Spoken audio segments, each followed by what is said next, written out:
आप सुन रहे हैं एजी एंटरटेनमेंट की धमाकेदार प्रस्तुति।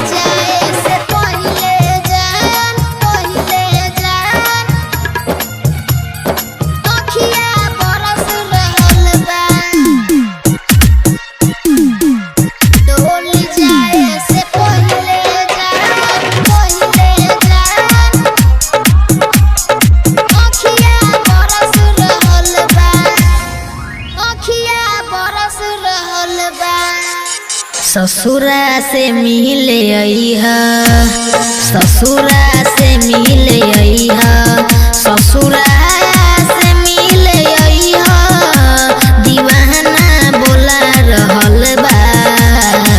डोली जाए से पहिले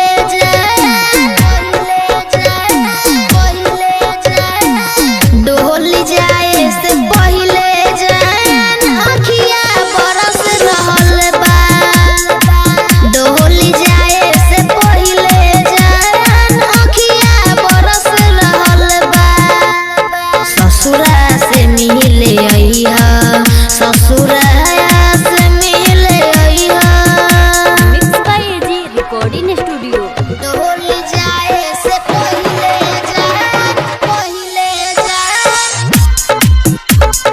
अखिया बरस रहल बा।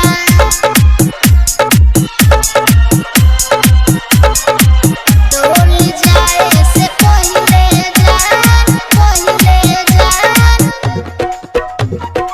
अखिया बरस रहल बा। दिहलू तू ऐसन धोखा, रोवेला हमर अखिया। ससुरा जाए से पहिले तोड़लू नेह के डोरिया। दिहलू ऐसन धोखा, रोवेला हमर अखिया। ससुरा जाए से पहिले तोड़लू नेह के डोरिया। अखिया बरस रहल बा, मंगिया भर रहल बा। डोली जाए से पहिले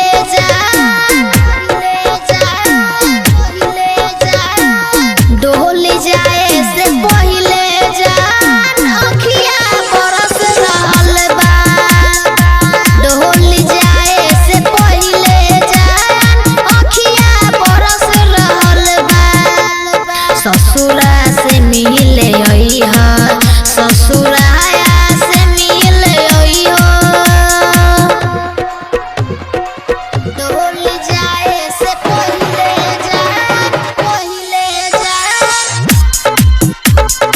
अखिया बरस रहल बा। आप सुन रहे हैं एजी एंटरटेनमेंट की धमाकेदार प्रस्तुति। डोली जाए से पहिले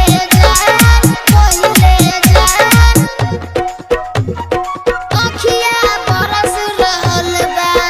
दिलवा में कई लोग घायल, एही से बहुत दुखाला। ससुरा जाए से पहिले अखिया बरस जाला।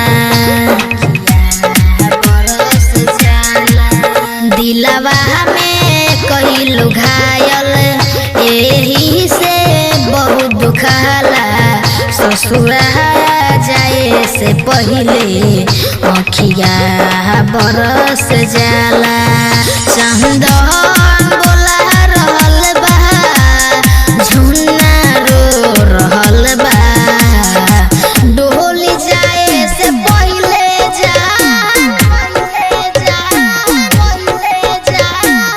डोली जाए से पहिले अखिया बरस रहल बा।